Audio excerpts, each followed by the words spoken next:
Welcome, everybody, to Christians Against Religion. I'm Steve. I'm Ethan. I'm Maliyah. And we're all here together. One big family. You know, I don't know why I'm always so, irritated by your intros. It's been almost a year since we started this, but... I think everyone loves them. Yeah. Honestly, it's a staple of the show. We know our format, and it's this. Well, awesome intros, awesome content. That's the pitch. Yeah. That's intro. Yeah, that's how we get Classic. sponsorships. But, yeah, with all 30 listeners. But, hey, we're back. We are back, and we're going to finally make our episodes regular every week. We are back here in person. So, life is good. And we have a guest. Yeah. Hi. And let's just say this, I hope and I believe will be, I think it'll be one of our best interviews out of the three of them that we've done now. But just to give her a little bit of introduction from my view, and then I'll let her introduce herself. Maliyah is, or at least was last year, on the debate team with me. So as you can see, there's a reoccurring example of me bringing debate team people. He's doing it just to get to me because he knows I don't debate. He's just like, oh yeah, let's just get guests that are on the debate team. You know what? I didn't even think of that. But what she did was more speech related. I think you did some actual debate events, but all right. she did speech and all that. Very talented speeches. orator. I loved it. Yeah, and just a great friend. And by the way, you'll probably see this in the episode. We disagree on almost everything. Most definitely. Almost everything. But you know what? I make it a rule that I only bring people on who are willing to have conversations, who are good at keeping cool and just accepting other people's views. And my experience with everything that me and her have talked about has been wonderful. So now we're here on the show, and hopefully things will continue that. I don't know this person, by the way. I don't know Maliyah at all. We met today. First time we met And that's happened with all of our guests too. They're all my buddies, and Steve doesn't know them at all. Yeah, he's got the advantage. He comes in with people that he knows, and he knows what they're going to talk about. And I'm like, hi, I'm Steve. And then they're like, hey, I'm an astronaut. Yeah. And I'm like, But yeah, I wanted to give you, Maliyah, a second to introduce yourself. Tell us what you're about, what you like to do. But I'm also curious, I guess the audience is to share your religious background. Tell us where you're from, what your experience with God is. So I grew up in Utah. This is I never have left, and so the LDS church has always been very pinnacle in my life. And I grew up LDS until I was about 12, but I stopped really genuinely believing in it when I was about 10. But it was a huge part of my life until I feel like I kind of woke up, and then I was like, oh, okay. But I just found myself more in other forms of belief than LDS. Interesting. Yeah. what was it that woke you up, I guess I should ask? I think just going through experiences in middle school, I think that I went through a lot of things that other kids don't go through. I was bullied to the point of movie type beat. It's just, it was not not good. But I started really sitting with myself and looking into it, and also asking other people about their beliefs that weren't LDS, and I started to realize there's way more things out there that are way more interesting. And when I was about 10 in class, we learned about the mark of Cain, and it was so weird because it was we were learning that people of color are cursed, and that when they were spirits, they wanted to worship the devil, and it was so hard to be the only kid of color in that room and just being you wanted to worship the devil before your brain was real. So and it's just Yeah. It's not a great... yeah. What are you talking about? I love that doctrine. Forget the multiple gods and all that. I love the mark of Cain. That's what you specifically like? It's my favorite one. 2 Nephi 5:29. That's actually where one of the verses are. Well, I guess I have a question then, because you said you were bullied in middle school. Is that from LDS people or from people just at school? I think it was I don't know if it really matters, but yeah, just curious. Everyone, almost literally everyone, but most definitely people who were LDS, because I don't lie. I don't like lying, and so when people would ask me if I'd done something, I'd be like, yeah, and it would be blatantly against their religion. Or like I was very young talking about how I was in the LGBTQ community, and I knew that very early on, and a lot of people just didn't like it, and it was just like stupid. I was like, whatever, dude. Well, honesty is good. I mean, I wonder what those of you out there in the church communities, what would you prefer? You know, would you prefer someone was honest about something that they did that you disagree with, or just lie about it and keep doing it? You know what I mean? Because that's like a huge thing in, well, religious institutions in general. It brings shame to people's lives, you know, from the top down, and then they end up, you know, trying to hide all their, you know, things that they're doing and say, no, I'm perfect, I promise. But then if you get someone that's actually has an honest heart and, you know, just wants to live, wants to be good, and they do something wrong, they'll say it, but then it's like they're worse off than the liars. Yeah. You know, and you know what, to your point, we're all liars Steve, too, by the way, so it's fine. Everyone lies. Yeah, everyone does, but you know, I don't know if you went through this, because I don't know if you were in the church long enough to experience this, but when I talk with people in my life that aren't LDS, but their parents are, and they have to like go do their bishop interviews, they get their temple recommended and all that, and they'll go through the list of questions. They lie all the time just to get that temple recommend. And I honestly think, I don't know what the questions are, but I've heard some of them. I honestly think if everyone answered those questions honestly, I don't think many people would get in at all. Yeah. But it's just a thought, because we cannot live up to those standards, and for us as Christians, that's the whole point. We can't. Yeah, I was gonna say. That's the point of it. Yeah, we can't do it on our own. That's why Christ came. But I'm interested in. And did you ever go into the temple? I've been into the temple, but it was for like when they first opened for tours. Oh, like the open house? Yeah. So I've been to a couple open houses. I never got my temple recommendation, because you get that when you're like 14. And by the time I was 14, I was like, I'm not doing this. I was like, I can't. So I'm also curious, like, were you ever into like the actual history of Mormonism, like with Joseph Smith and all that? I think more recently I have been, because kind of the LDS Church has been more relevant in social media recently, is what I've noticed, and the history of it is becoming huge. And I feel like even in history class, like, we were lied to about history because of religion. And so, like, now when I... Talking about, like, the early days of America or something? Yeah, like, when we would learn about, like, Utah history. Or Utah. Yeah. I grew up in Minnesota, so I don't know. I didn't learn any of this stuff. I showed up, like, the last quarter of it, so educate us on what it's like to hear about Utah history. So in Utah history, you learn that, like, the Mormons came here, and then they created civilization, like... Basically, there wasn't anyone before them, and it's like we have a deep, rich history in Native American history. I was gonna say, it's huge, especially here, because it is so big, and we have so many plains, and so Native Americans would travel around throughout Utah constantly, and they would cycle through, and we didn't learn any of it.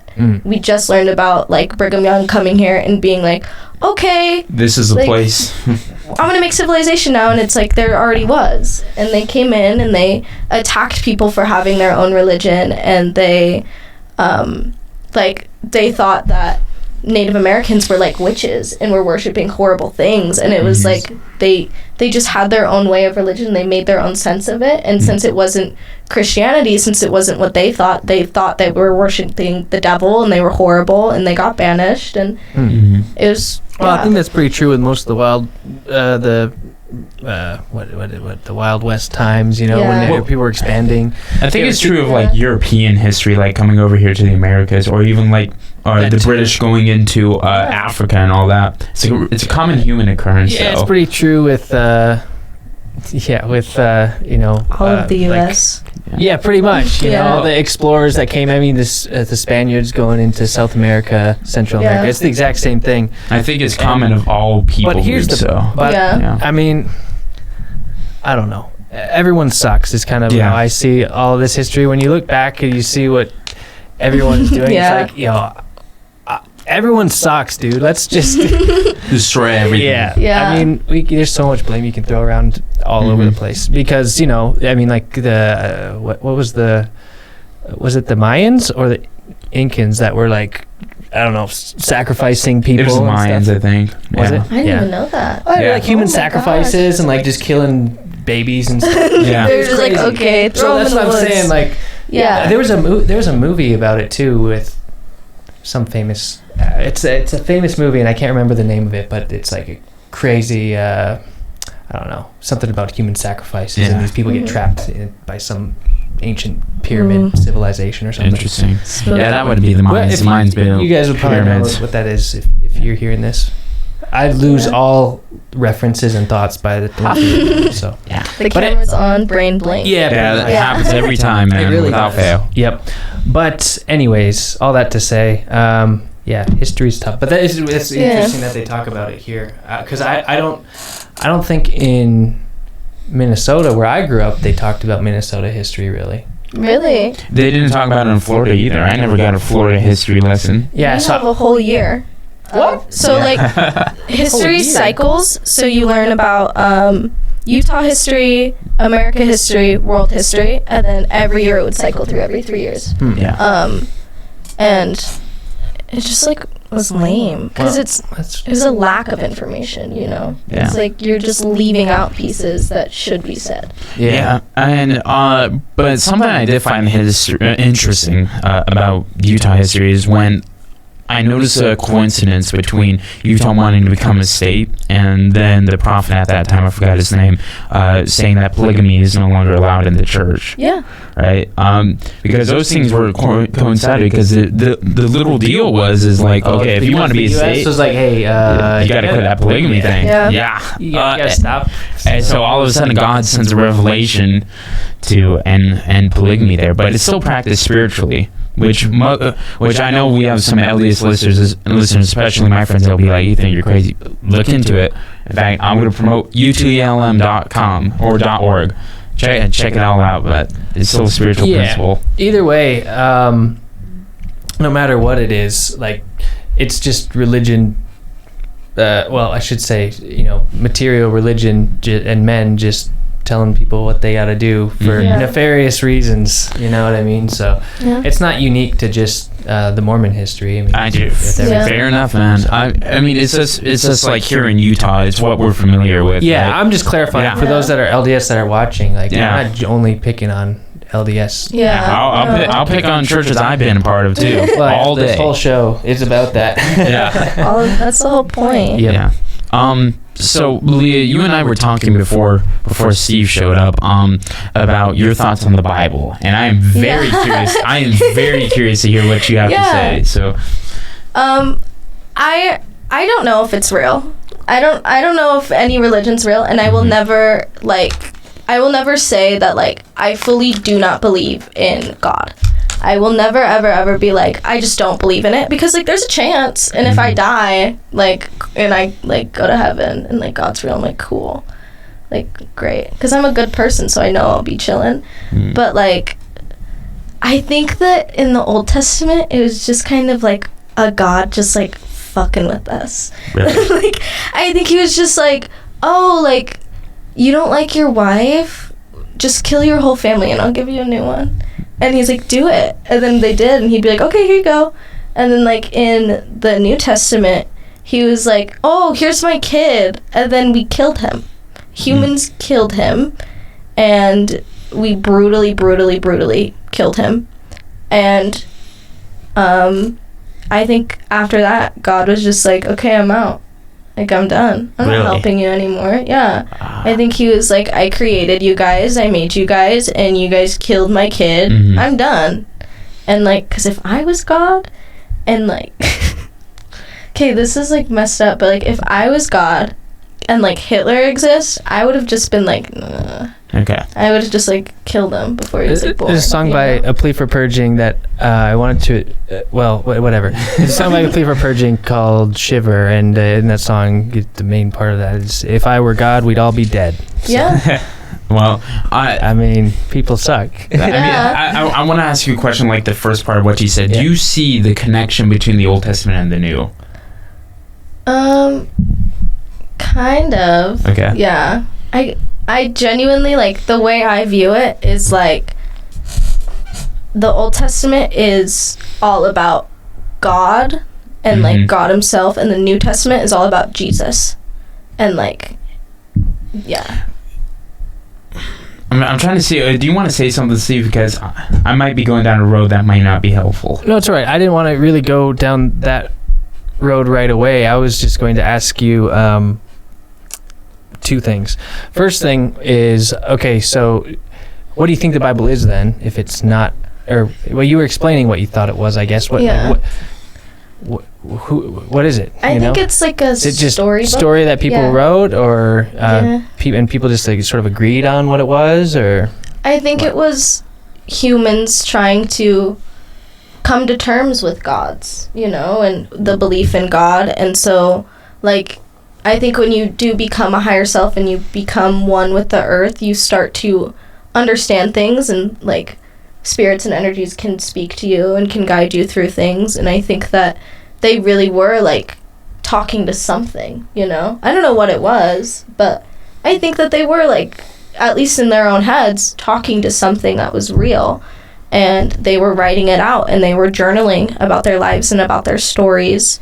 But I also just got it wrong, or what? Like, they missed something? I think that people just, like, turned the Bible into a big game of telephone.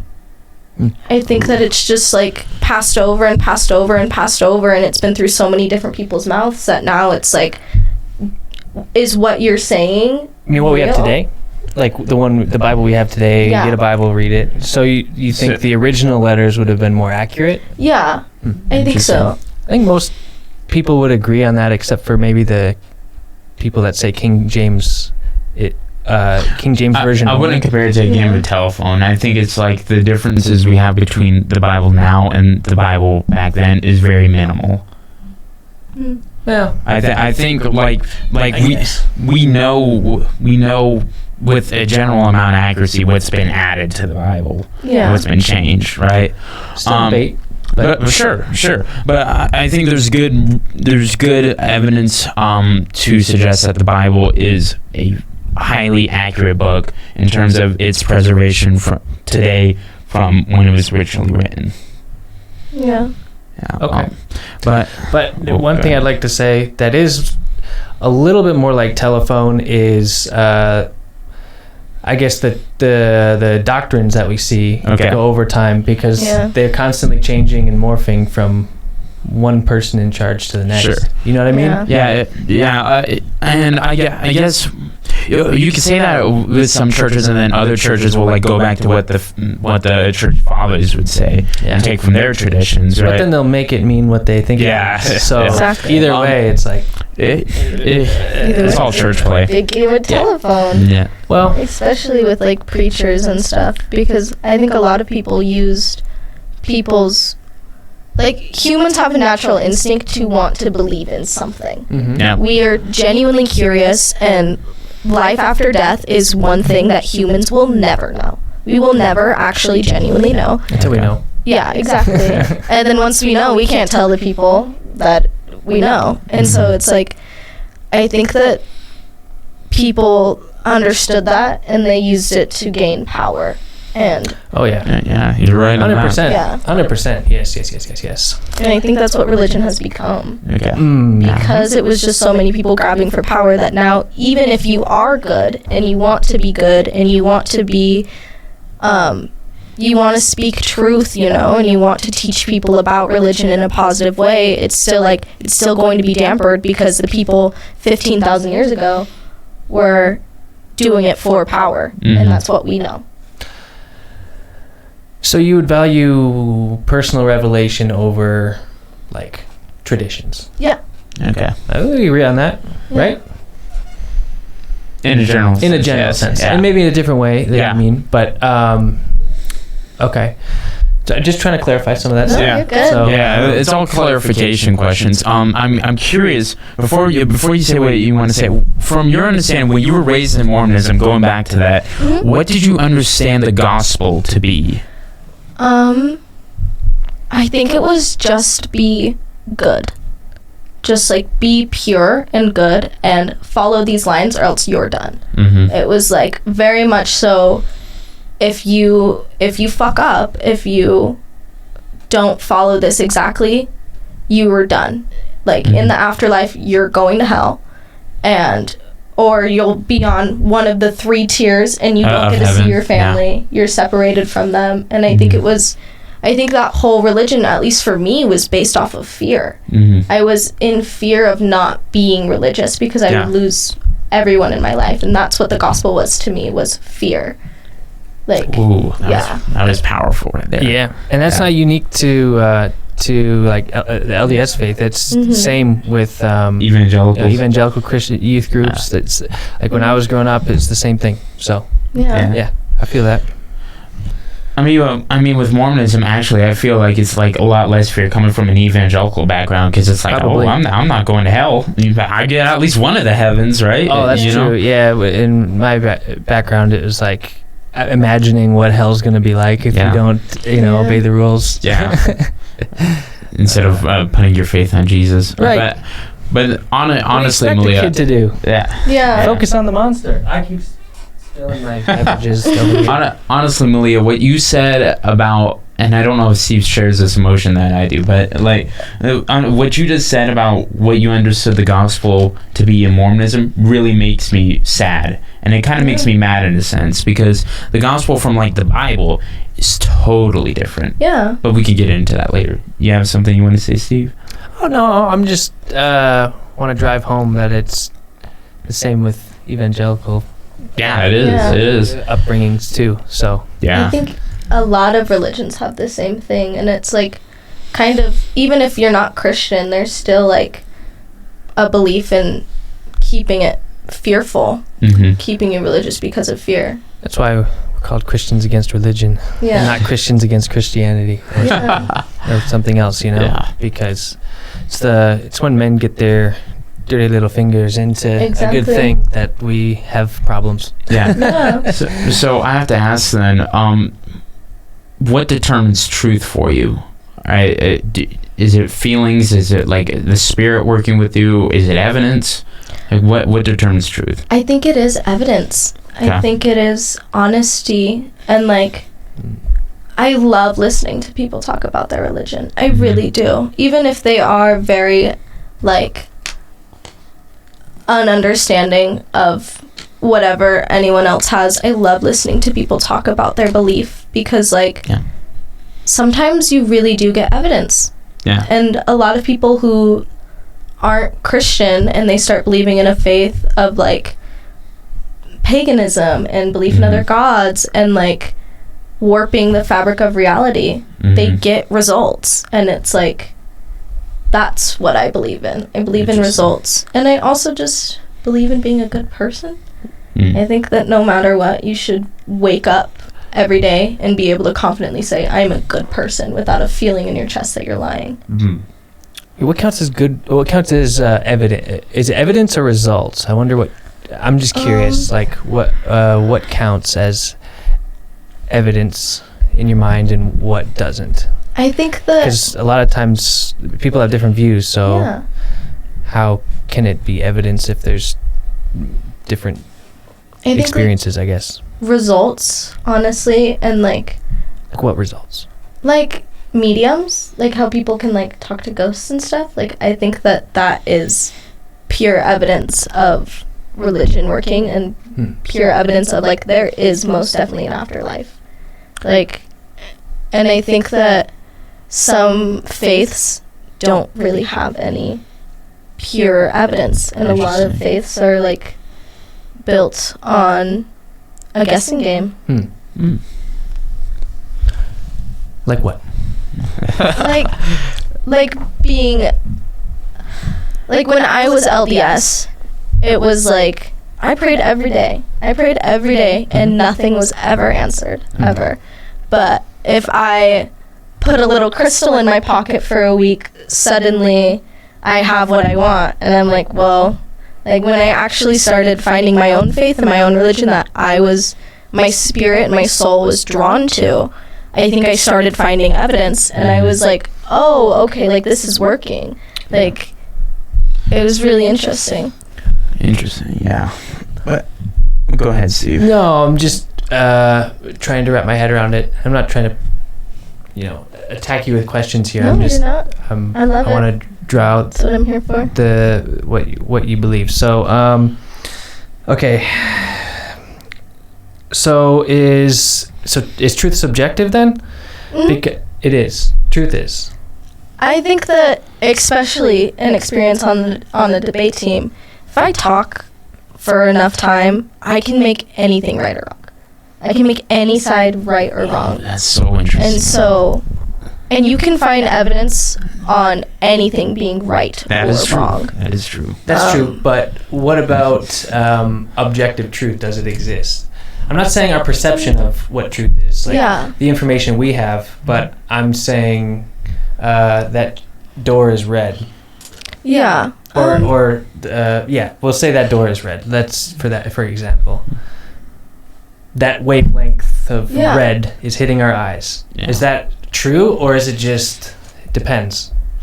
I don't know. Okay. I don't know, actually. Because we had this debate with, I guess, Ethan Walters. Yeah, and Walter. Yeah, you got it right.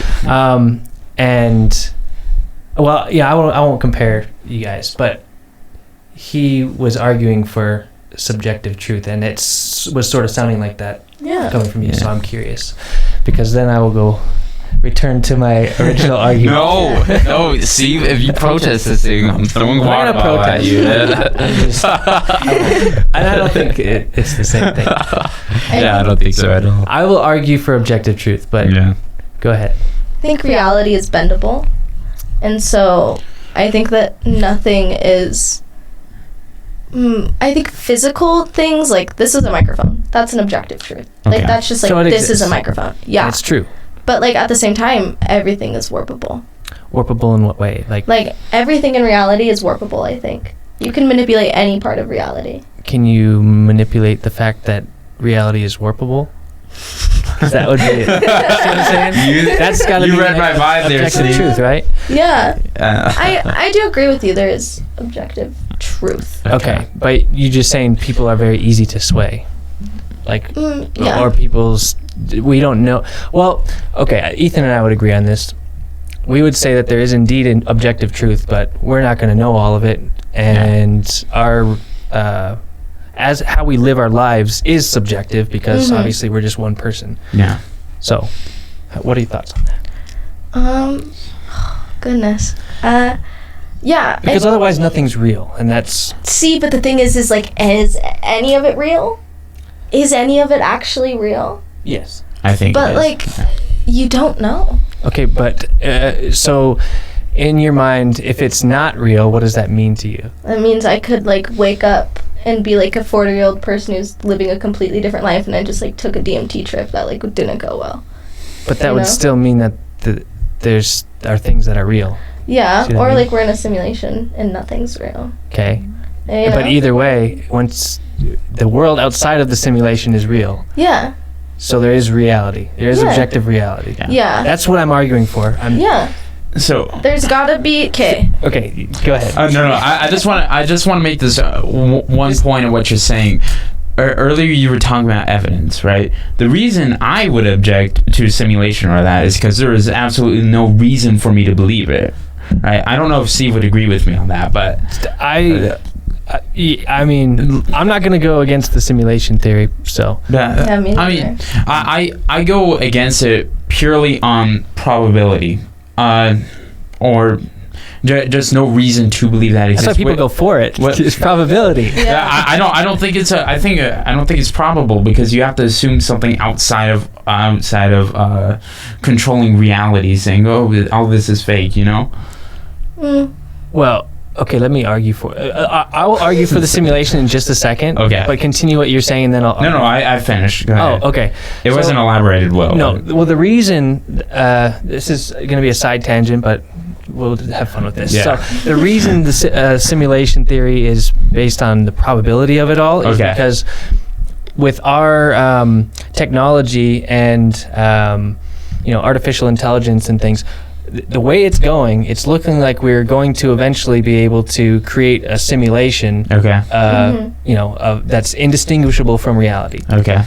The second we do that, the second that does happen, if it does, and this is why it's a theory and it can't be proven right now, because it's like, okay, you have to take the jump to say we will get there at some point. Mm-hmm.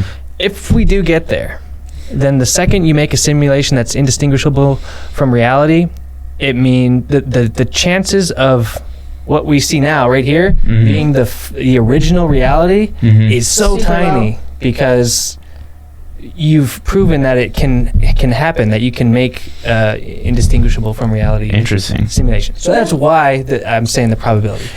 Do I think that? No, it doesn't change the objective reality thing, though. So let me ask you. That was a really interesting way of thinking about it. So I withdraw my original statement. What do you object to when it comes to the simulation theory? What's your objection to it? Well, I just think.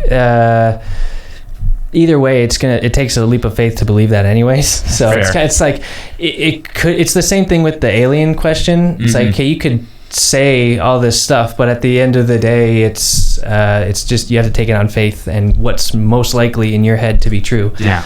On that, because we just don't know. It's not something we can prove right now. So I'm not. I sound like a subjective truth guy, but with those two things, they can't be proven. There's only one proven origin of life, and it's Earth, and we have nothing else. So we can't say, oh well, there's 100% chance of other places having life, because we haven't seen it. So. Yeah. And it's the same thing with the simulation theory. We haven't seen it. Interesting. Yeah. So I think once if the simulation thing is real, if it is, they could have made a simulation, right? Okay. And then those people made a simulation, and those people made a simulation, and those people made a simulation, to the point where it's like you throw a dart and maybe you land on the real one, but we will never know. Interesting. Yeah, I mean, still a theory. Yeah. Well, I mean, for me, like, I guess. It really does come down to the way you look at things, and I look at things totally different. I just look at, we live in one universe that was created as consistency, and the things we can discover in the universe are based off of consistent laws and governing powers, I guess you could say, to discover truths. Right? That's how we live our lives. Yeah, that's how I think of things, right? Which is why the simulation theory is so foreign to me over there, you know. But what if that's just the coding of reality, you know? It's like an assumption. They gave us base tools. Yeah. And we started manipulating the fabrication. It could be, huh? We're in Windows Vista, bro. It's all Microsoft Paint. I mean, it could be, but I don't see any reason to posit that. Right. Well, I mean, a lot of the, the religious folk, I should say, we're saying, hey, finally, they figured it out. We are in a simulation. Now they see that God created everything. Yeah. You know what I mean? Yeah. So you can look at it that way, too, if you want. Either way, it doesn't matter. The theory itself is just a theory to me. So I like thinking about it sometimes, just see, okay, how could that work? Yeah. But, it's just a fun theory to think about in my mind. It's something, certainly. I think every religion boils down to a belief in a higher being, no matter what religion it is. Sure. Yeah. Or even no religion. Yeah. You're the higher being. Like, if you're an atheist, right? As below, so above, you know?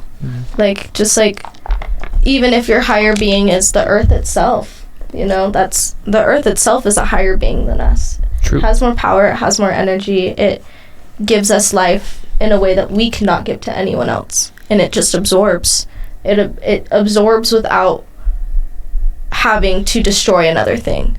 And so, like, maybe to some people, Earth is God, or you yourself is God. It certainly is to people, for sure. Yeah. Yeah. And I think that's what all religion is just everything is just, everyone believes in something, Mhm. I feel. And even if you choose not to believe in anything, like, you're going to theorize about it. It's coded into our brains. And that's where I get to my next question is how do we know which one is true? We don't. And So, I don't but think we need to. you don't think it matters?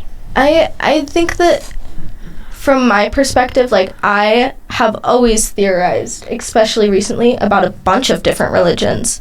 And I think that believing in more and, like, not really genuinely, like, wholeheartedly believing, but being like, yeah, that could be right. Yeah. Like, maybe. So taking an agnostic approach to it. and Yeah. Just like, I would most definitely consider myself agnostic. Okay. Just, like, Mhm. maybe. I don't know. Maybe God does exist. Maybe LDS religion is right, which maybe. I hope not. Do you, I would not. do okay, great. what if you become convinced that one in particular is true? What will you do then? Me, myself, Yeah. I hope that never happens. You like the endless possibilities of everything possibly being true? Yeah. Okay. I would never, ever, ever want to I would never want to sit there and think to myself, my religion is the only religion and everyone else is wrong. Mm. But isn't that the case for truth in general? Because there's only, the truth is right, and that's that. So wouldn't you want to find out what that is? And I mean, that you can't get around it if there is indeed something called objective truth.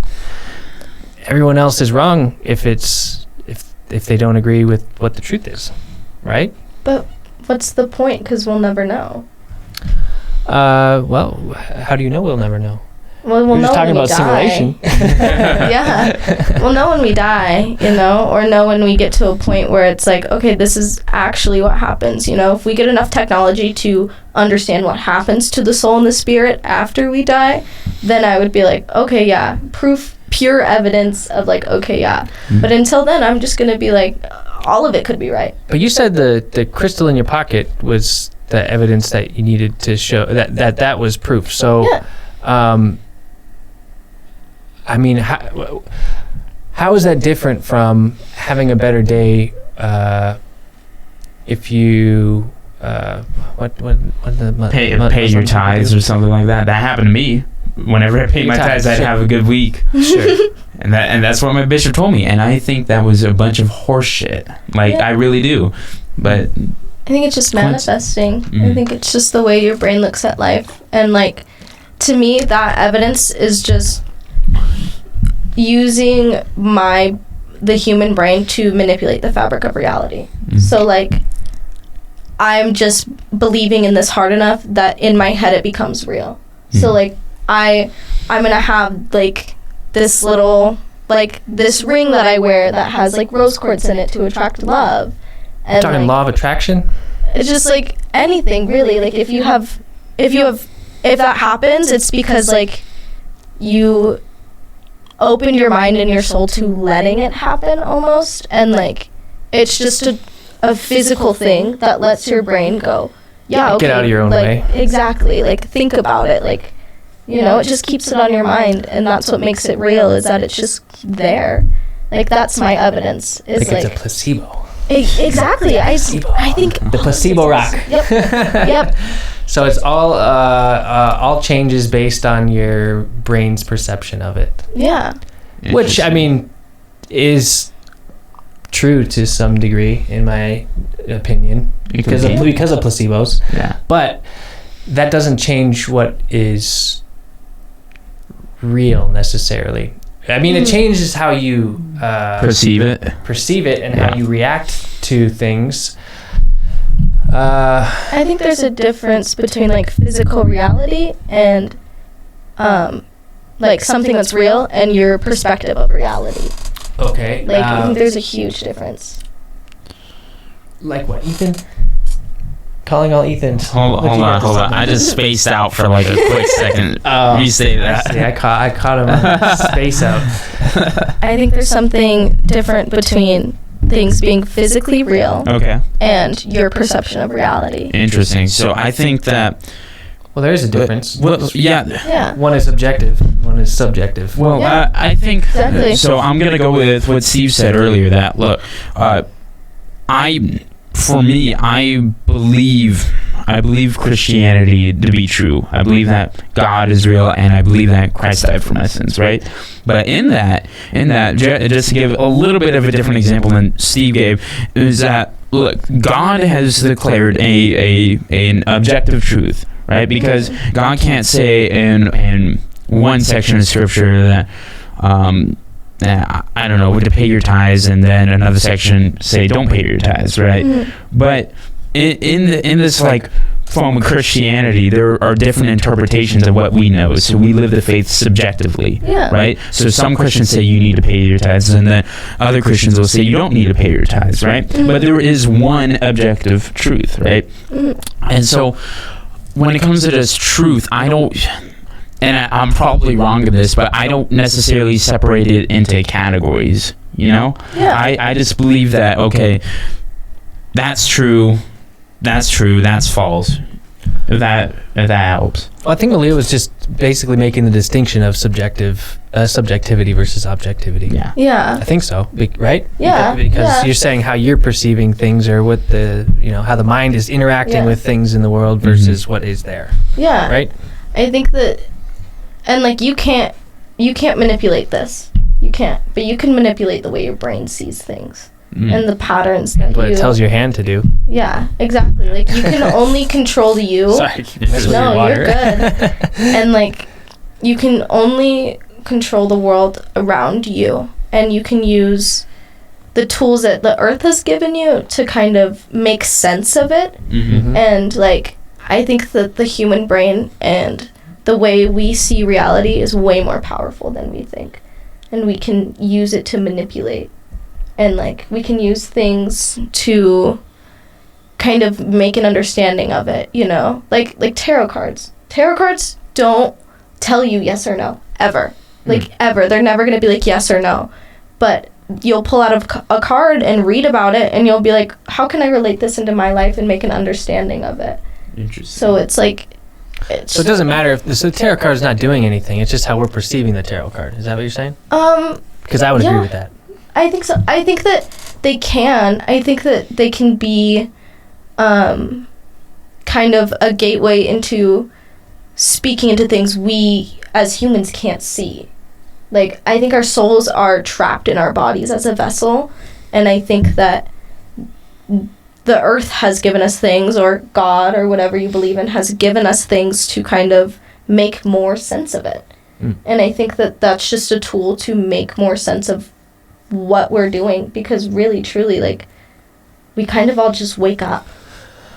I think Ethan and I would agree with something you said there, that God has given us physical things in this world to make sense of it all. Yeah. We think, I think Ethan would agree that, God made this beautiful place as and the universe, the beauty in the stars, and all around us, to see Him in the world as a sign of Himself, without just a passive sign of Himself, essentially. Would you agree with that? Yeah.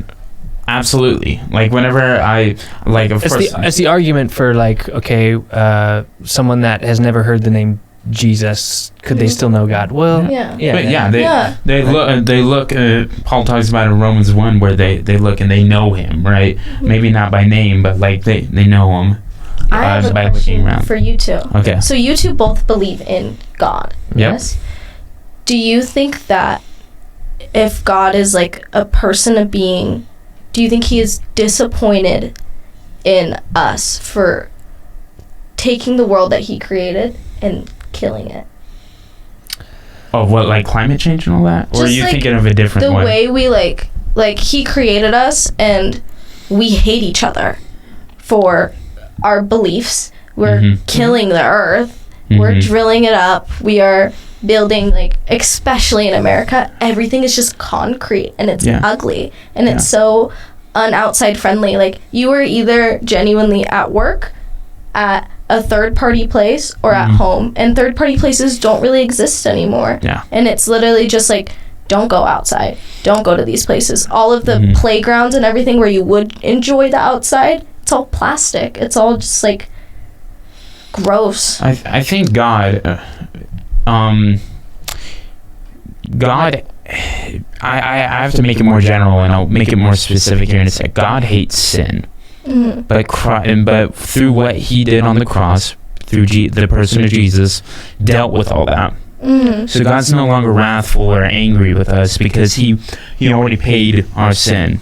Now, when it comes to things like taking care of the earth and all that, God's clear in Genesis when He was talking with Adam and Eve, be fruitful and multiply. He was telling them to take care of not only their children and not only their families, but like the environment. Yeah. God had them working before the fall. He had them working in the garden, taking care of things. So God, I can't But speak then to people God. screwed it up. Yeah, Exactly. So there was a fall. So God, I'd imagine would be disappointed in some sense over it, but It's no different than anything else that would be disappointing, but it's not like I'm not mad, I'm just disappointed. It's not like that. It's just an overarching thing with people that what God wants us to do is love and believe on Him. So love Him and love man and things. So when we don't do that, if we're I don't know, intentionally throwing oil into the ocean or something, for example, that would not be loving, would it? Yeah. So,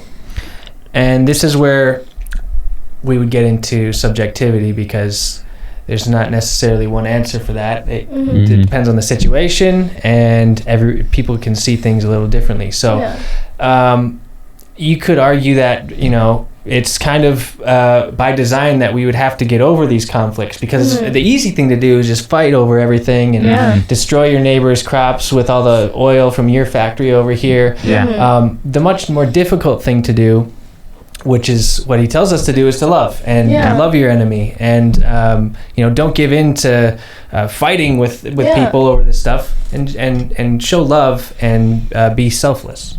So does that answer your question? Yeah, I think so. Yeah. That was a very interesting question, though. But it really does get into what the gospel actually is, right? When I asked you a similar question earlier about what the gospel is in the LDS faith, to what you think. Looking outside of Christianity, what do you think Christians are preaching? Like preaching in general? Like preaching in terms of the gospel. I think that in general, I really think that Christians are just telling everyone to be a good person. Interesting. I think that the overarching of Christianity as a religion is just like, be a good person and good things will happen to you, kind of like karma. And that's the basis of almost all religion, is just be a good person, love the people around you. I think that not Christianity itself, but religion itself was created to just be to just convince people to just be good.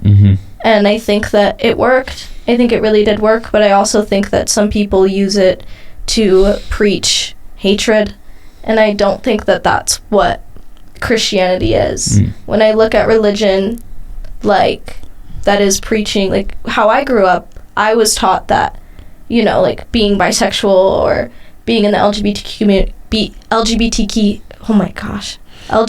community, was horrible and wretched, and they were saying it was disgusting and wrong, and that you were going to go to hell if you did these things. But it was just that's not just preaching love and honesty and kindness, and that's what we want, is just be a good person.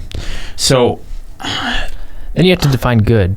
Yeah, well, I'm getting over there, because this is what I think separates Christianity from most other religions. Christianity, there was I forget, it wasn't the rich young ruler, but there was this guy that came up to Jesus, and he says, "Good teacher," blah blah blah blah, and Jesus is like, "What do you call me good? No one is good but the Father." So the key teaching of Christianity is that not only is it well, I'll just say it like this, that you can't be a good person. If you're in sin, you're not good. You are separated from God. And that's what Christ came to fix, right? And so the whole point of Christianity is that not to be a good person, but it is that you cannot be a good person, but that Christ was the only good person that walked this earth, and that His sacrifice can be imputed onto you if you believe on Him. And so it saves you to God. So the gospel, and this is at the heart of what most Christians preach, at least I hope, is that you have been saved from your sins because of what Christ has done. And though you're not good, God still loves you even in your sin. That Christ died for you. That's what is in Romans. And I think if people understood that message a lot more, they give Christianity another look. Yeah. And that's the belief part that I was talking about. Because when you believe that and you understand, what Jesus did for all of us and by saving us, it makes you want to love more because you understand that you can't do it yourself. So you need, and then you have more faith because you need to look back to Him. Yeah. So that's the idea that we're trying to preach here. I think that's done in other religions beside Christianity too, as well. Like in Greek mythology, they talk about how a god can form into a human and walk the earth at any time, at any point. And so you should be good and kind to everyone because you never know if it's a god, And it's like, I think that's kind of similar to Christianity in a way of like, you never know if God is going to see you be a bad person. Well, I'm not going to agree with all what the Greeks were talking about. They had some issues, but I don't know what to say on that. But yeah, I don't know. I got nothing. But you got nothing, Steve? I would just say that the Greeks, at least from my knowledge, viewed at least most of their gods as human, or at least in human form. The Jews, and this is why I asked you about the Old Testament and New Testament connection. The Jews, and it's actually written in, I believe, Leviticus, that if any man claims to be God, they have to be stoned to death. Right? Wow. Which is why they killed Jesus. Well, one of the many reasons, because in John chapter 8, Jesus calls himself the I Am. Now that's God's name in the Old Testament. He says, before Abraham was I Am, saying that he has been in eternal existence, right? And so Jesus had to actually hide away from them because they were going to stone him, according to the Old Testament, right? And so that's the difference. God is not in human form. He became human form in the person of Jesus along with us, but God in like his in his pre-incarnate form is spirit. And Jesus said, the Father is spirit, and you will worship him in spirit and in truth. So that's the difference. Christianity is unique in that. Now, Muslims believe that God's spirit.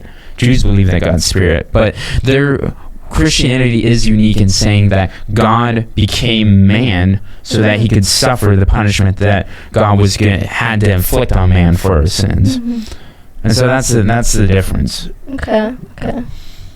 See, that was the difference in my understanding of, like, in the beginning when I was like, God just like sent his kid down and we fucked with him. I didn't know that the way you see it is that he came down himself in Jesus's body, because what I learned as a kid from Christianity and from being LDS was that was his son, and that was not God himself coming. Yeah, it'd be his son, sort of like it's part of him coming off, breaking off. Because, and for like our do you have to talk about the flame thing again? Remember when we were talking about that with Sean? We were talking about the Trinity. I was like, so for our LDS audience, if there's anyone that's like truly LDS, what they be confused about, and I want to clarify this because I don't want anyone to be that confused, is that, okay, well, how did Jesus pray to God in the Garden of Gethsemane, right? God was still there, but like Jesus is a part of him. I'm trying not to get me and Steve into a debate on our theology, but that's a way to think of it. Yeah, it's not, just to keep it simple for this discussion, it's not as simple as what your original thought was. It's much more complicated. It's more like going yourself to it'd be like if you had a creation and going down yourself to take the suffering for what they deserve is what it is. That's the reason for it, and what it's more like, instead of just like, hey, Jimmy Bob over there, my kid, get over there, you suffer. They're gonna kill you, by the way. Yeah, it's not like that. And personally, I think very much could be wrong of this, but I agree with preachers like Paul Washer that if it was just a mere man that was perfect, they could not endure the pain that Christ had to suffer. Just in my opinion, but that's just a thought. Maybe he just had superpowers. Superpowers? That's the way I view it. Is he was like, guys, look at my cool powers, and he was like, Really? I'm gonna heal you. Here you go. And he was just great. And he just like walked around. And he was like, oh, are you blind? Here. And then we were like, kill him. He's got powers. He's a witch. And we were like, oh man, like Burn her. Yeah, exactly. And I think that if it happened today, I think the same thing would happen. I think that if, Jesus came down today, I think that even people who are Christian would be like, you're lying and you're crazy and you're powerful. Your powers, and we should kill you. Well, but the difference is that back then they group killed. No. Back then, there was it'd be okay. So back then they knew that there was a Messiah coming to save them at some point. So they knew to be looking for this, and then Jesus came and said, "Here I am," right? So it wouldn't be exactly the same because, the people that are Christians already believe he was already here. Yeah. So they'd be like, but what about before? Well, Christians today wouldn't believe him on the basis that they believe that the Antichrist is still coming and the Antichrist is supposed to perform miracles, so they probably think it's him. And that's what they would think because they're looking for that right now. Yeah. Those people. Which I know it opens up a can of worms. I can't speak for Ethan, but we both. I don't believe that is true. Well, yeah, I'm not waiting for any Antichrist. Yeah, I'm not either. We've had discussions about this. It's a historical thing that already happened. Yeah. You told me that you didn't believe in hell. Let me preface that. I don't believe hell is anymore. I believe Christ defeated hell. Hell was a very real place, right, that Jesus went to. After he was crucified on the cross, it says in 2 Peter that he went and preached to the spirits in prison, so the prison part of hell. I believe that that Christ paid for the sins of the world, and then God unleashed his wrath on Jerusalem in 70 AD. This is real history. And so after that was Christ's second coming in 70 AD. Christ came and poured his wrath out on Jerusalem. And at that point, hell was destroyed and the new heaven was ushered in. Now, I don't believe everyone goes to heaven. Okay. I believe that there is the New Jerusalem, and then outside of that is whatever, right? I have my own theories on it, and I'm sure Steve does too. It's not as clear. Yeah. Because we get back to the I don't know. Yeah. So one thing we can talk about is the historical things that did happen. So and so the only way into the New Jerusalem is faith alone in Christ. Yeah. Right. And then if you don't believe in him or you don't want him or whatever, you're outside the gates. Mm-hmm. So it's different because hell is separation from God. Now, the hell you're thinking about is the lake of fire, which is the wrath of God being poured against sin. Okay. Right? So also the fire part, most of the fiery burning forever, that's from Augustine, a guy that he was sinning a lot to his flesh, whatever that means. I don't know if he liked prostitutes or what this guy was doing, but he's the one that came up with the idea that when you die and you're bad, you burn in hell forever, flesh and bone. So your flesh burns, but it keeps going because he didn't like his flesh. So that's where that came from. Yeah, so it's not exactly from the Bible. It's like the lake of fire, which is different. That's for that was for the demons. Yeah. I feel like I'm learning so much. So if you ever read your Bible, you're gonna listen to Jesus say, "How are you gonna escape hell and whatnot?" When he says that, he's actually talking about a place that existed on earth right outside of Jerusalem. It was a fiery pit, a trash pit, and he was saying to the Pharisees, like, look, you're not going to escape my judgment that's coming. You're going to be thrown into that fire pit, because burial was very important to them. And actually, an interesting fact, we do have the bones of the high priest that killed Jesus. We have his burial box. Yeah. Before we say anything else, what we're talking about in 70 AD, all this stuff that happened, this was when this was the destruction of Jerusalem and the Jews from the Romans, the Roman armies that came in and destroyed them. So it's a historical event that happened, and millions killed, and all their genealogies and histories scattered. Yeah. So So everything important to the Jews was destroyed then. Yeah, and this is all wrapping into hell for one, and then also Jesus coming back, or the end of the world that the Bible speaks about. So you hear everyone always saying, "Oh, Jesus is coming back. It's the end of the world because I don't know, Mexico's invading the U.S. or something." With whatever happens in the nuclear war is a threat. Nuclear war. Yeah. Yeah, that's what it's talking about. But Ethan and I would agree that what it was talking about then, which it was probably written in around 65 AD when it said, hey, it's about to happen, it did happen in 70 AD, right after that time. But people are still waiting for it to come today because they think it didn't happen for whatever reason. Yeah. Even though it seems to be clear that all that stuff happened. Yeah. So, anyways, tangent over. Yeah, I know. Me, Steve, and Sean, who you met earlier, we always go on our little tangents about this because it really does change everything on our approaches. It's important to know where we're coming from for some of this stuff, because then it's the groundwork. Okay, this is why we believe that. So, I like that. I like that you guys base everything off of genuine, actual history, and not just like, oh, maybe. Well, we base it off of what Jesus said. I mean, like what Steve was describing. There's a section of scripture that you wouldn't remember, but if you heard some of the things, you're like, oh yeah, I've heard of that. About Armageddon basically happened. This whole chapter in Matthew 24 is all about Armageddon basically, and everybody reads that and they're like, okay, these are the signs, but they ignore at the end of that Jesus said these things are going to happen to this generation. He literally says that, right? And so everybody skips over that one, right? Pretends like he was talking about 2,000 years from now. From then. It's all ridiculous, but that's the problem with history, like you said. I mean, shoot, people. There's so many different things that are kind of forgotten to common history. You have to kind of dig deep for the finer points. So Maliyah, for religious people like us, or Christian, we'll specify it to Christians. Do you think we believe it on evidence? Do you think we believe it on faith? Do we believe it because it feels good?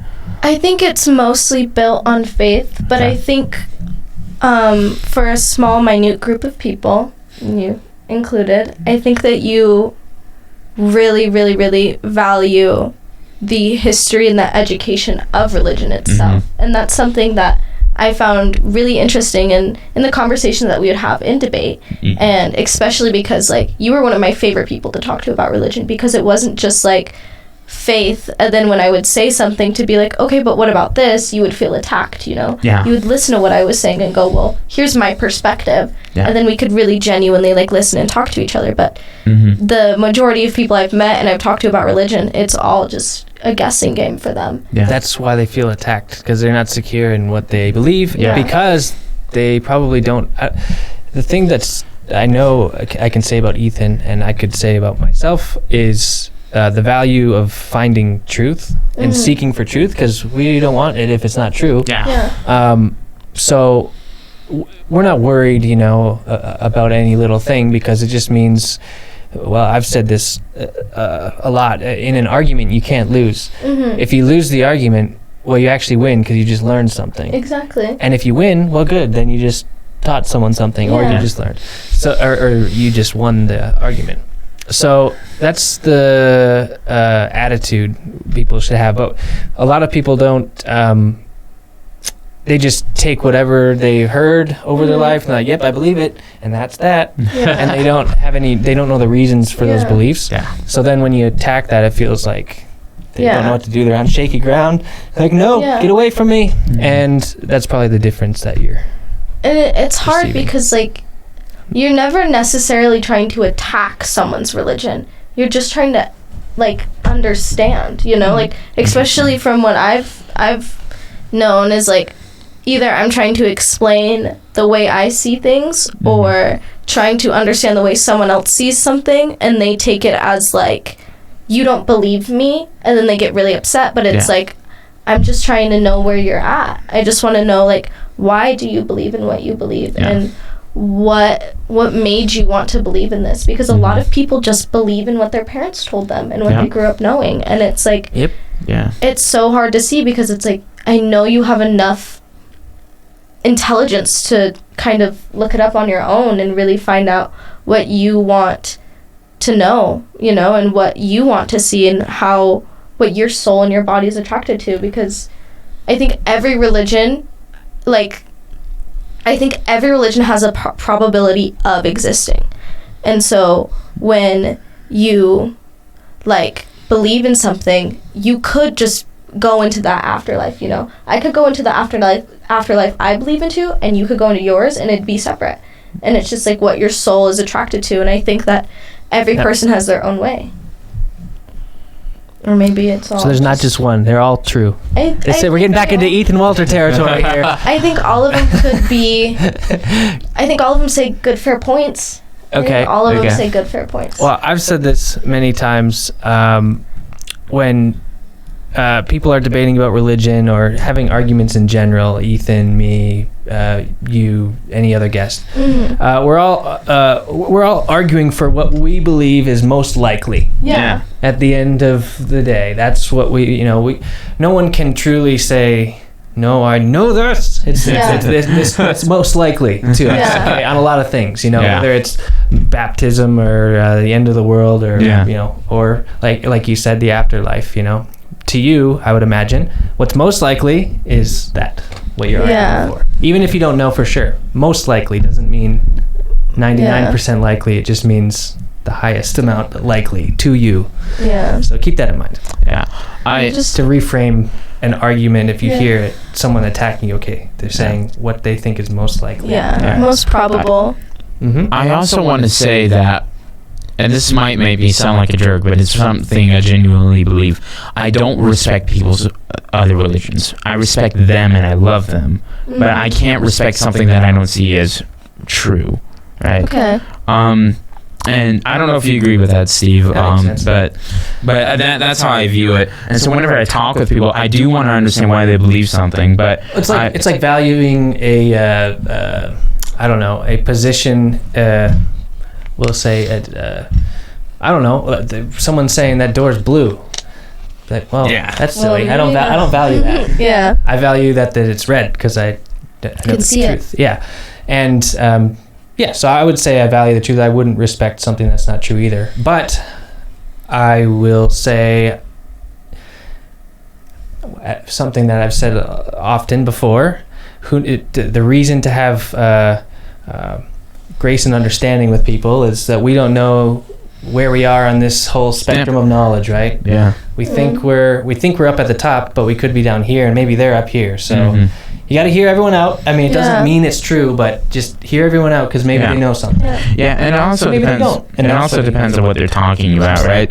Because something like whenever I talk with LDS people and they're talking about like doctrine specifically, I'm like, okay, I'm gonna pull from the Bible, right? Because I see it as wrong, right? Just flat out wrong. This is what the Bible says. But whenever I talk with you, someone who's not religious, well, that's different, right? I'm one, trying to learn, see where you're at, and then two, trying to show you a perspective of what I think is true. So it really does depend on what the other person's talking about as well. Yeah.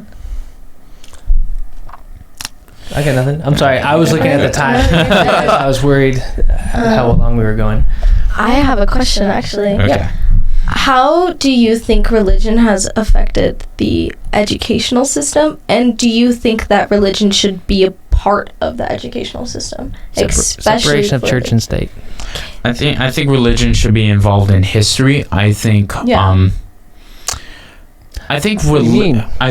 religion, maybe what religious people did, but not. I don't think. I think religion classes should be required.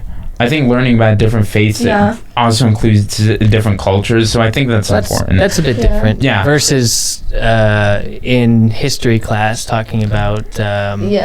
I don't know. In the beginning. Yeah. Okay. Yeah, that's different, right? Knowing whether their religious belief is important, though, and I think discussing those different things is also important. But if you're in high school, take a religions class. Yeah. If you have access to a religions class, take a religions class because it's beautiful. Yeah. I've learned a lot from my humanities class. I was just talking about this one which sounded like the Dalai Lama, and I had no idea who that was now. And now I'm listening to his lectures, just listening to a more Buddhist type perspective. But getting to like church and state, right? I believe that God has written His law on our hearts, right? I believe without God being real and without Christianity being real, that humans have no justification for morality. With that said, it's written on our hearts, so we don't need to mention it in school, for example, right? Because we live in a free country, and in order to have a free country, we have to try and keep things more secular. It's where we disagree anyways, because we disagree on the state in general. Because you're libertarian. Yeah, but I think we're more closely aligned than you would think, though. Yeah, I don't think religion has any part in state schools because it's taxpayer funded at the point of a gun. So I don't think people should be forced to do that. Now, ideally, you'd go to a private school and you'd be able to go to whatever school you want. Yeah. If they teach religion there, great. Like, I went to a private school, greatest education I had out of any other school I went to. I went to four different ones.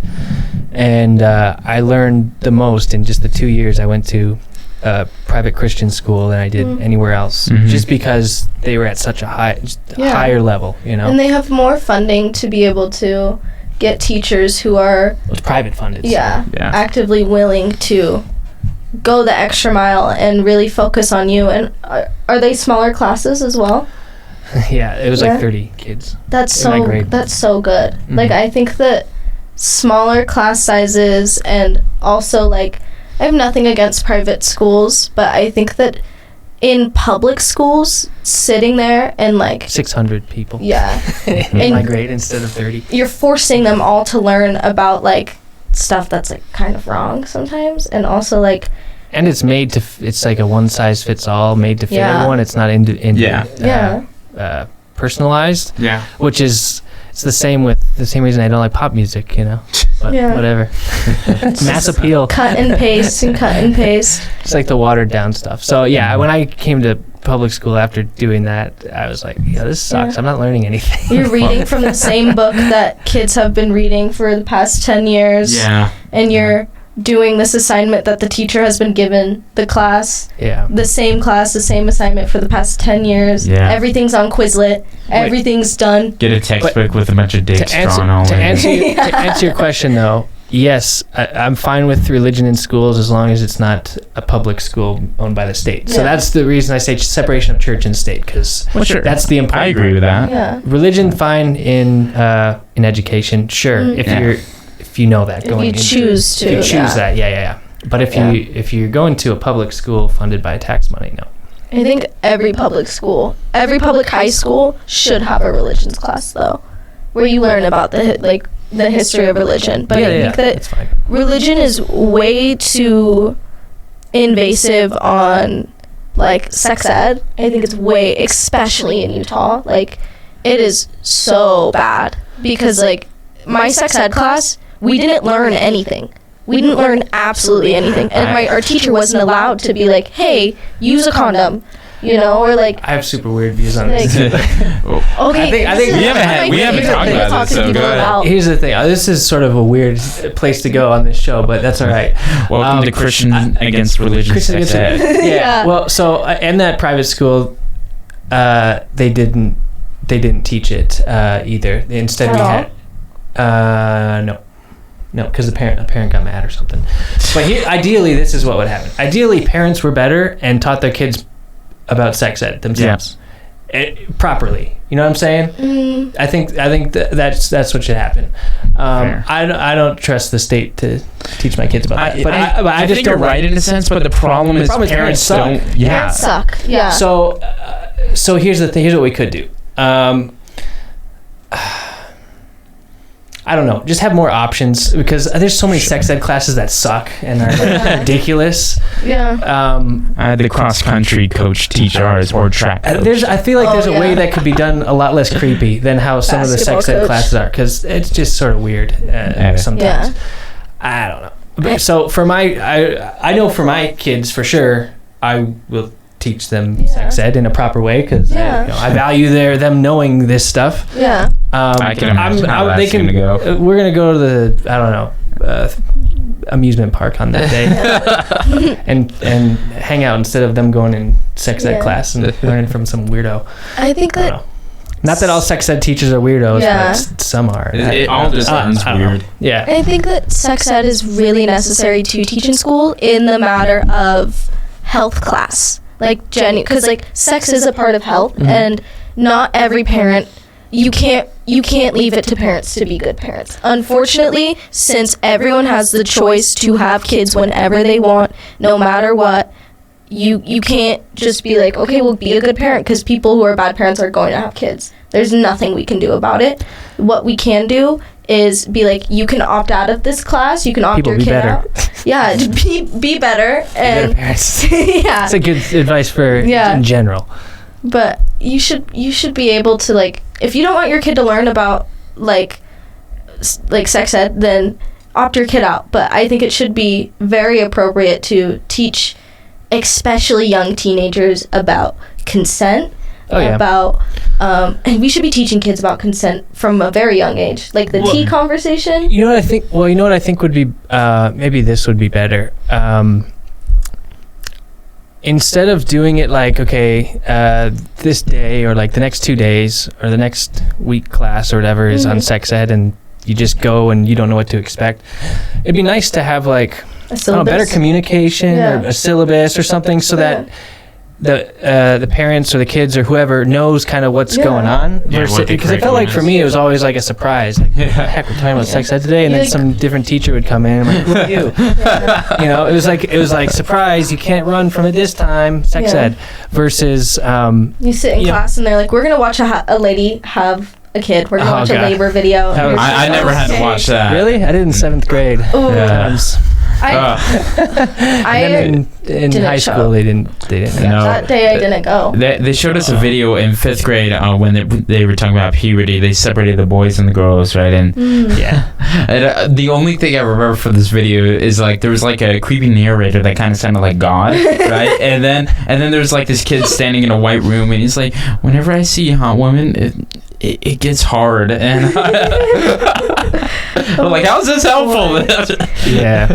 And I don't know. I think they should spread it out more. Like I'm not even saying they shouldn't cover it more extensively. It's just sort of weird that they like pack it all into like 1 day or 2 days, and it just gets weird. And it freaks them out too. Yeah, it's just sort of weird. I just don't like how they do that. So it's not conversational. It's so nerve-wracking. And that's again why the parents should be better at this and do it properly. But also teachers are. Like, don't suck, parents. It's not the teacher's fault, because most of the time they aren't allowed to answer any of the questions that kids have. That is true. You know, they're not allowed to. I remember in health class they weren't allowed to talk about date rape. They were like, "Oh no, we're not going to talk about that." And it's like that is super important, especially to talk to teenage girls about like genuinely. I think that a part of health class should be consent, and you shouldn't just be learning about like this is your bones and your brain. You should be learning about like, if you do this, like, you're gonna get pregnant, or like, here's safe ways to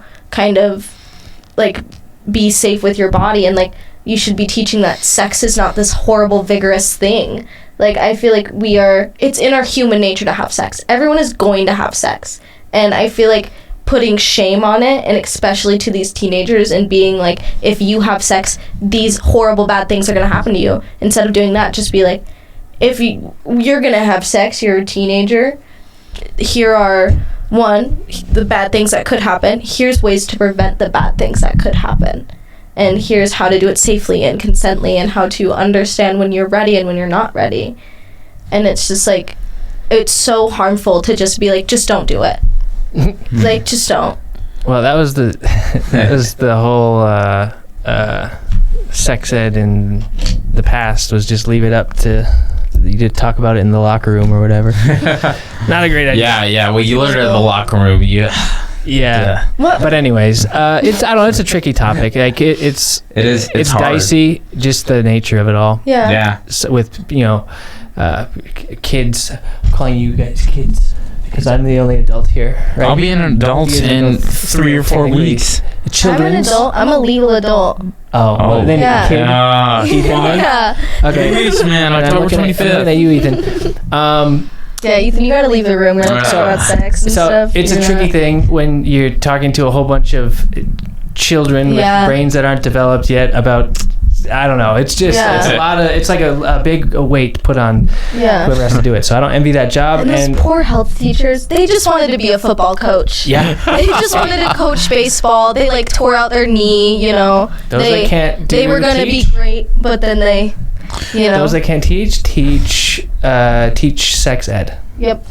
Well, I think the parents should do it. I could say my 8th grade sex ed experience was a lot better than my 10th grade one, because like the 8th grade one, we were joking around the whole time.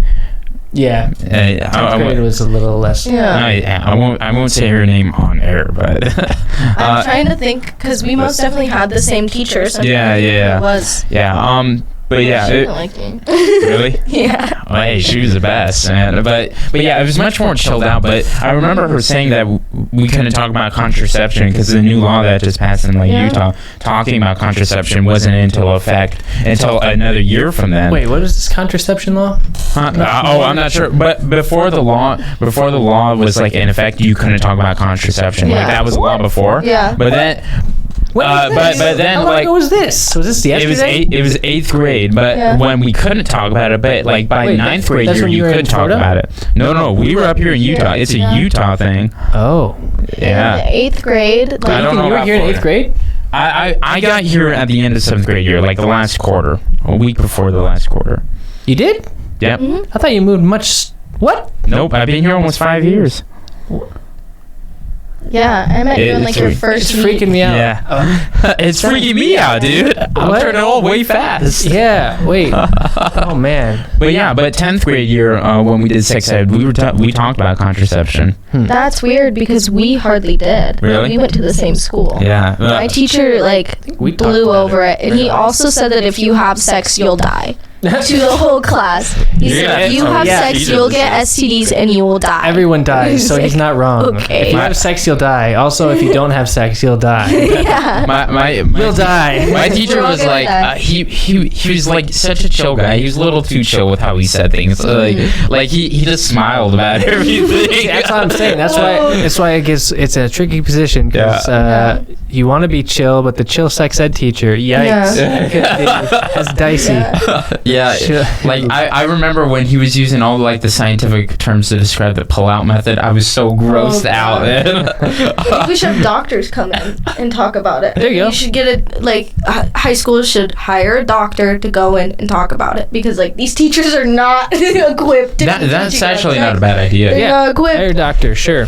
I just pulled way too far away from the microphone. I'm gonna pull this up. Oh, it happens all because I lean back. We're just all winging it. Hopefully, the audio is fine now. I know. Would it be bad if we sat here for an hour and a half and there was no audio? Are we checking? Are we looking? We're looking at it. I see the looks good. things moving. Yeah. I have no idea. Well, where's the third on. microphone? Well, we're taking it on faith. This is uncut. Are we actually? That's desktop audio. You guys are watching all of this, all of the confusion. Yeah. That's how it goes every episode. It's this one has gone. It's relaxed. Mm-hmm. No one wants to watch something super scripted and stiff. By the way, this has all been scripted. Yeah. It says in the script. Yeah, let me check my notes really quick. My mic. Unprofessional. So last time during the middle of the interview, Steve and Ethan had to go run to the bathroom, so I had to sit here like, what do I talk about? Jesus. That's what happens. I mean, you watch famous podcasters out there. They use the bathroom. Yeah. So why should we be any different? Yeah. Because we're not famous. People leave during like one of my favorite podcasts all the time. They'll be like, I gotta go grab something. I'll be back. And the three of them will just like sit and talk. That's right. I love it. That's what happens. Yeah. It's nice. It's nice to listen to. Just listening to people actually be themselves. Yeah. Because when it's scripted, it's too much. Yeah, I agree. That is what we are. We are ourselves on this. Yeah. Ethan's actually a simulation. He's not real. I guess I have someone else actually. People may believe that. We're all CGI'd in. Yes. All right. Well, anything else you guys want to hit on? I think we should end it here, and then if we have anything else to discuss, we can do it another time. Yeah.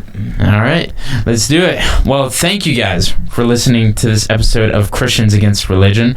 Be sure to check out cult.love. Oh shoot, I hit the table when I did that. Ethan Cult.love for information on all sorts of topics. And yeah, you got anything else, Steve? No, go in love. We love you all. You're great. Look in a mirror. Yeah, that person's great. Hey, like and subscribe. Leave a comment. Tell us what you think. Maliyah was telling me before the show that she will not read the comments, so leave some nice things so I can convince her to read the comments. I'm scared. But you don't have to go on and read the comments. We'll just show you the good ones. Just screenshot the good ones and be like, oh, they liked your hair, you know? Yeah. Some of the comments me and Steve have gotten from our previous show were very hilarious, and just to say the least. Funny. But yeah, guys, we're back here. We're going to start working on a lot of things that I think you guys will appreciate. So be sure to share the show. And until next time, I'm Ethan Foster. I'm Steve. And we will see you here next week. Bye. All this awkward waving.